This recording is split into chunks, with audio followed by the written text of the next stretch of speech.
नमस्कार, मैं प्रीति यादव आप सभी का स्वागत करती हूँ। और आज के लेक्चर में हम डिस्कस करने वाले हैं कॉन्ट्रैक्ट के बारे में। और ये कॉन्ट्रैक्ट का हमारा पहला लेक्चर है और मैं कोशिश करूंगी कि बैक टू बैक मैं सारे लेक्चर फटाफट अपलोड कर दूं और आपको नोटिफिकेशन मिले। इसके लिए आप चैनल को सब्सक्राइब कर लो और बेल आइकन को प्रेस कर लो ताकि आपको सारे नोटिफिकेशन फटाफट मिलती रहे। और संविदा का ये हमारा पहला लेक्चर है जिसमें हम डिस्कस करेंगे एक जनरल सा इंट्रोडक्शन की कॉन्ट्रैक्ट में क्या होता है, कैसे होता है और क्या क्या चीज़ें हैं। तो जो हमारा कॉन्ट्रैक्ट है वो हमारा है 1872 का और 18 संविदा अधिनियम 1872 की धारा 2H में डिफाइन किया गया है संविदा को या कॉन्ट्रैक्ट को। विधि द्वारा प्रवर्तनीय जितने भी करार होते हैं, जो लीगल होते हैं, जो सही होते हैं, साउंड माइंड पर्सन के द्वारा किए गए होते हैं, वो सभी आपके कॉन्ट्रैक्ट के अंतर्गत आते हैं। संविदा क्या है? विधि द्वारा प्रवर्तनीय करार को हम संविदा कहते हैं। तो संविदा को हम दो भाग में बांट लेंगे। एक यहाँ पे है विशिष्ट संविदा और यहाँ पे है सामान्य नियम। तो विशिष्ट संविदा के अंतर्गत हमारा एजेंसी आता है, उपनिधान आता है, क्षतिपूर्ति की संविदाएं आती हैं और प्रत्यापूर्ति की संविदाएं आती हैं, जिसको हम बाद में डिस्कस करेंगे डिटेल्ड में। पहले हम डिस्कस करेंगे ये जो सामान्य नियम है वो सामान्य नियम क्या है, एक जो सामान्य कॉन्ट्रैक्ट होता है वो कैसे होता है। करार जो है वो धारा 2E में डिफाइन किया गया है और करार के लिए सबसे पहले प्रस्ताव रखा जाता है जो कि धारा 2A में डिफाइन किया गया है।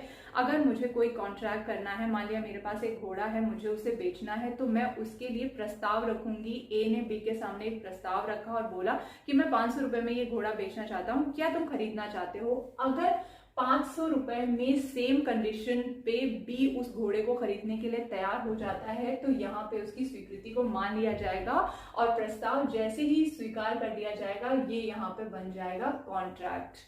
तो विधि द्वारा प्रवर्तनीय हो जाएगा और ये हमारा बन जाएगा कॉन्ट्रैक्ट।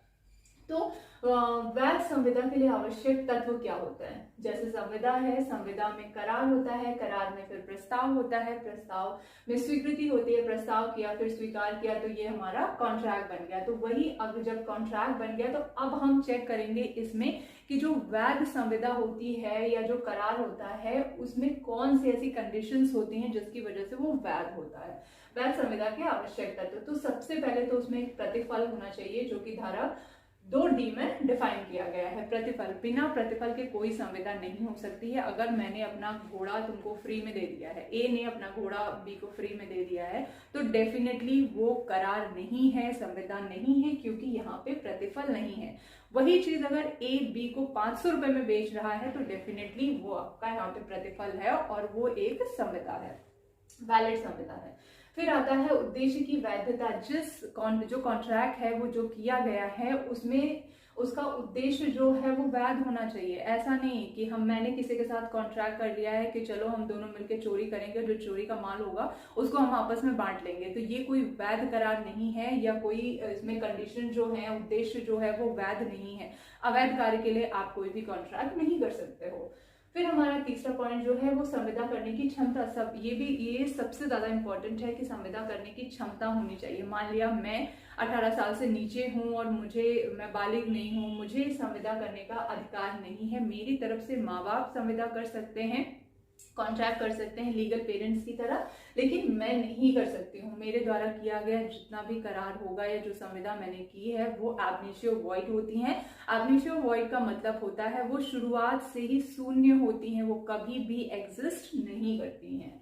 तो संविदा करने के लिए सक्षम होना चाहिए, अनसाउंड नहीं होना चाहिए। कोई पागल पर्सन जो है वो संविदा नहीं कर सकता है, कोई जो नाबालिग है वो संविदा नहीं कर सकता है। फिर यहाँ पे है नेक्स्ट पॉइंट, स्वतंत्र सम्मति। कॉन्ट्रैक्ट के लिए सम्मति जो है वो स्वतंत्र होनी चाहिए, किसी दबाव में नहीं होना चाहिए। मारपीट के किसी ने आपसे कॉन्ट्रैक्ट ना करवाया हो और साथ में उत्पीड़न ना हो, असम्यक असर ना हो, कपट द्वारा वो सम्मति ना ली गई हो। अगर ऐसी सम्मति ली जाती है तो वो बाद में जाके वॉइड हो जाती है या वॉइडेबल होती है।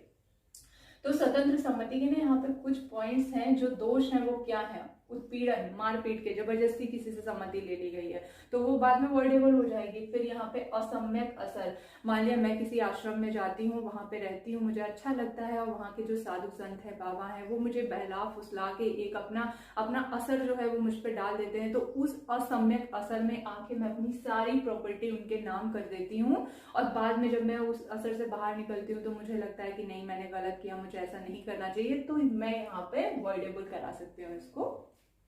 ये कॉन्ट्रैक्ट जो है वो बेकार होगा या वॉइड होगा, वॉइडेबल होगा, क्योंकि यहाँ पे असम्यक असर के द्वारा मैंने किया था, जो कि स्वतंत्र सम्मति के अंतर्गत नहीं आता है। फिर हमारा आता है कपट के द्वारा, कोई छल कपट करके मुझसे गलती से ऐसा कॉन्ट्रैक्ट करवा दिया गया है, वो भी बाद में जाके वॉइडेबल हो जाता है। फिर नेक्स्ट पॉइंट आता है मिथ्या व्यपदेशन। मिथ्या व्यपदेशन से तात्पर्य है कि मान लिया मैं टीवीएस के साथ में अपना जो कॉन्ट्रैक्ट है वो करना चाहती थी, लेकिन वो कंपनी एबीएस है, एबीएस ने टीवीएस बन के मेरे साथ कॉन्ट्रैक्ट कर दिया और बाद में जब मुझे पता चलेगा तो वो कॉन्ट्रैक्ट जो है वो वॉइड हो जाएगा। फिर यहाँ पे आता है भूलवश, जब कोई कॉन्ट्रैक्ट हो जाता है, कोई गलती हो जाती है, मान लिया जिस चीज पे हम सहमत हुए हैं, मेरा पॉइंट ऑफ व्यू जो है वो अलग है, मैं ये सोच के कॉन्ट्रैक्ट कर रही हूँ लेकिन सामने वाले का जो इंटेंशन है वो अलग है, तो यहाँ पे जो भूल से कॉन्ट्रैक्ट हुआ है वो भी बाद में वॉइडेबल हो जाता है।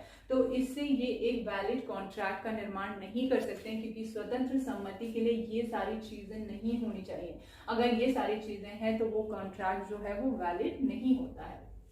फिर हमारा आता है जब यहाँ करार हो गया, फिर ये सारी चीजें हो गई, एक वैध कॉन्ट्रैक्ट की जो कॉन्ट्रैक्ट में चाहिए होती हैं वो सारी चीजें भी हो गई, तो फिर आता है संविदा का पालन या उन्मोचन। तो संविदा का उन्मोचन कैसे हो सकता है, मतलब एक संविदा जो है वो खत्म कैसे होती है, तो या तो उसको पालन करके खत्म करिए। जैसे हमने कोई कॉन्ट्रैक्ट किया, मैंने घोड़ा बेचने का कॉन्ट्रैक्ट किया था, मैंने उनको घोड़ा बेच दिया, पैसे ले लिए, तो ये कॉन्ट्रैक्ट का उन्मोचन हो गया, मतलब पालन करके मैंने संविदा को खत्म कर दिया।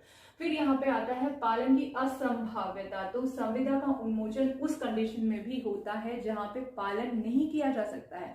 मान लिया मैंने एक कंपनी के साथ गाना गाने का कॉन्ट्रैक्ट किया था और मेरा गला खराब हो जाता है, मैं हमेशा के लिए गूंगी हो जाती हूँ, मैं बोल नहीं सकती हूँ, तो जब ये असंभव ही हो गया तो फिर यहाँ पे संविदा का उन्मोचन करना ही पड़ेगा। जब मैं गा ही नहीं सकती हूँ तो वो कॉन्ट्रैक्ट एग्जिस्ट रह के भी क्या करेगा, तो यहाँ पे भी संविदा का उन्मोचन हो जाता है, क्योंकि पालन की असंभावना हो गई है। फिर हमारा आता है करार द्वारा। करार द्वारा जब उसको या तो पालन कर दिया जाता है या करार द्वारा उसको खत्म कर दिया जाता है, या यहाँ पे विखंडन, परिवर्तन या नवीकरण हो जाता है। जैसे यहाँ पे करार किया गया है, या तो कॉन्ट्रैक्ट को एक नए कॉन्ट्रैक्ट में कन्वर्ट कर दिया जाएगा या फिर उसका विखंडन कर दिया जाएगा, खत्म कर दिया जाएगा, कि मैं कॉन्ट्रैक्ट करके बोल दूंगी कि ठीक है आप इसको खत्म कर सकते हो। फिर हमारा आता है परिवर्तन द्वारा, या फिर उसमें हम कुछ मॉडिफाई करके उसको वापस से लागू कर लेते हैं। फिर हमारा आता है उल्लंघन द्वारा। उल्लंघन द्वारा भी संविदा का उन्मोचन होता है। दो पार्टीज होते हैं कॉन्ट्रैक्ट में, एक ने अपनी कंडीशंस का पालन कर दिया और दूसरे ने नहीं किया, तो जिसने नहीं किया वो उस कॉन्ट्रैक्ट का उन्मोचन करता है। तो जो ए है जिसने पालन किया है, बी जिसने पालन नहीं किया है, तो ए बी के ऊपर वाद लाएगा कि मुझे जो नुकसान हुआ है उसका कंपनसेशन आप मुझे दो। फिर हमारा पांचवा पॉइंट जो है वो है विधि के कार्यान्वयन द्वारा। तो कभी कभी ऐसा होता है कि कोर्ट भी इसमें इंटरफेयर करती है और कोर्ट में बात चला जाता है, तो कोर्ट ऐसा ऑर्डर देती है कि आपको इस संविदा का पालन करना पड़ेगा, तो भी संविदा का पालन किया जाता है। यही 5 तरीके हैं जिनसे संविदा का जो है वो उन्मोचन होता है। या तो आप पालन करो, या तो आप उल्लंघन करके खत्म करो, तो उसके लिए आपको कंपनसेशन देना होगा, या फिर कोर्ट में बात चला गया है तो कोर्ट उसको बोलेगा कि तुम इसका पालन करो। उल्लंघन आपने कर दिया तो उसके लिए आप कंपनसेशन देंगे। करार द्वारा उसका नवीकरण हो गया, विखंडन हो गया, या परिवर्तन करके भी उसका पालन किया जा सकता है। फिर यहाँ पे आता है संविदा का उल्लंघन। संविदा का उल्लंघन अगर आप करते हैं तो फिर क्या होगा आपके साथ। पहले करार हुआ, फिर हमने ये देख लिया कि वैध करार के जो आवश्यक तत्व हैं वो क्या है। फिर यहाँ पे संविदा का उन्मोचन कैसे हो सकता है। अब ये सारी चीजें हो गई, तो अब हम देखेंगे कि संविदा का उल्लंघन जिसने किया है उसको क्या क्या भरपाई देनी पड़ेगी। तो संविदा के उल्लंघन के लिए ये 4 चीजें हैं जो इंसान को करनी पड़ती हैं। सबसे पहले तो नुकसान देना होगा। संविदा का जो उल्लंघन करेगा, एक पार्टी ने अपना काम कर दिया, दूसरी पार्टी ने अपना काम नहीं किया है, तो डेफिनेटली आपको जिस पार्टी ने काम किया है उसको नुकसान हुआ है, उसने आपके अनुसार संविदा के अनुसार काम किया है तो उसको नुकसान हुआ है, आपको उस नुकसान की भरपाई करनी पड़ेगी। ए बी के ऊपर बात ला सकता है कि तुमने मुझे बोला था कि मैं तुमको 500 रुपए में घोड़ा दूंगा और तुमने नहीं दिया, तो उसके वजह से जो मुझे नुकसान हुआ है उस नुकसान की भरपाई तुमको करनी पड़ेगी, तो वो नुकसान उसको देगा। फिर यहाँ पे आता है क्वांटम मेरिट। संविदा के उल्लंघन के लिए एक नियम जो है वो क्वांटम मेरिट का भी है। क्वांटम मेरिट से तात्पर्य है जहाँ पे ए बी दो लोगों के बीच में कॉन्ट्रैक्ट हुआ है, कुछ शर्तें हैं, कुछ रूल्स हैं, तो ए ने अपनी तरफ से जितनी भी कंडीशंस थी उसको फुलफिल कर दिया है, अपनी तरफ से जो काम करना था वो सारे काम वो कर चुका है, लेकिन बी ने अपनी तरफ से कोई भी काम नहीं किया है। इट मीन्स कि इसने संविदा का उल्लंघन किया है, बी ने संविदा का उल्लंघन किया है, तो ए को क्वांटम मेरिट मतलब जितना काम उसने किया है उतने काम की भरपाई बी को करना पड़ेगा, क्योंकि ए ने अपने हिस्से का काम कर दिया है। कुछ रूल्स रेगुलेशंस जो थे, जो संविदा की शर्तें थी, उस शर्त के अनुसार उसने काम किया है, तो जितना परफॉर्मेंस उसने दे दिया है उस परफॉर्मेंस की भरपाई उसको देनी पड़ेगी, और ए जो है वो बी के ऊपर वाद ला सकता है कि तुमने इसको परफॉर्म नहीं किया है, मैंने किया, तो तुमको इसको कंपनसेट करना पड़ेगा। फिर हमारा है तीसरा जो है वो है विशिष्ट पालन का। विशिष्ट पालन से मतलब है कि कुछ कॉन्ट्रैक्ट ऐसे होते हैं, इतने स्पेसिफिक होते हैं या किसी स्पेसिफिक चीज के लिए किए जाते हैं जो कि देश में और कहीं नहीं मिल सकती, या इतनी स्पेसिफिक है कि उसको इतनी आसानी से पाया नहीं जा सकता है, तो वहां पे आपको यही ऑर्डर दिया जाएगा कि इसके लिए कोई कंपनसेशन नहीं है, कोई नुकसान आप नहीं दे सकते हैं, आपको उस संविदा का पालन करना ही पड़ेगा, क्योंकि अगर आप उस संविदा का पालन नहीं करेंगे तो जो सेकेंड पार्टी है उसको हद से ज्यादा नुकसान होगा और उस नुकसान की भरपाई नहीं की जा सकती, इसीलिए आपको संविदा का विशिष्ट पालन करना ही पड़ेगा। व्यादेश। व्यादेश से तात्पर्य है कि कोर्ट जो है वो ऑर्डर देता है कि आपको संविदा का पालन करना है या नहीं करना है, कौन सी कंडीशंस हैं, क्या है, कैसे है, तो वही सारी चीजें व्यादेश के अंतर्गत आती हैं। फिर हमारा आता है शून्य कॉन्ट्रैक्ट, जो कि धारा 10 में डिफाइन किए गए हैं। ऐसे कौन से करार होते हैं या ऐसी कौन सी कंडीशंस होती हैं जिसमें करार जो है वो शून्य होता है। विवाह के अवरोधार्थ करार। विवाह के अवरोधार्थ करार से तात्पर्य है ऐसा कोई कॉन्ट्रैक्ट जिसमें किसी पर्सन को विवाह करने से रोका जाता है, शादी करने से रोका जाता है कि आप जो है वो आजीवन विवाह नहीं कर सकते, या 10 साल नहीं कर सकते, 20 साल विवाह नहीं कर सकते, तो ऐसे सभी करार जो है वो शून्य होते हैं, क्योंकि ऐसा कोई करार नहीं किया जा सकता है जिससे किसी की लाइफ पे असर पड़े, किसी की आगे की जनरेशन खराब हो सकते हैं। तो विवाह के अवरोधार्थ करार जो होते हैं वो शून्य होते हैं। अगर ऐसा कोई करार कर भी लेता है, उसको भले उसके लिए पैसे मिले हों या कुछ भी किया हो, लेकिन वो करार जो है वो एग्जिस्ट नहीं करता है, क्योंकि ये विधि के द्वारा मान्य नहीं है।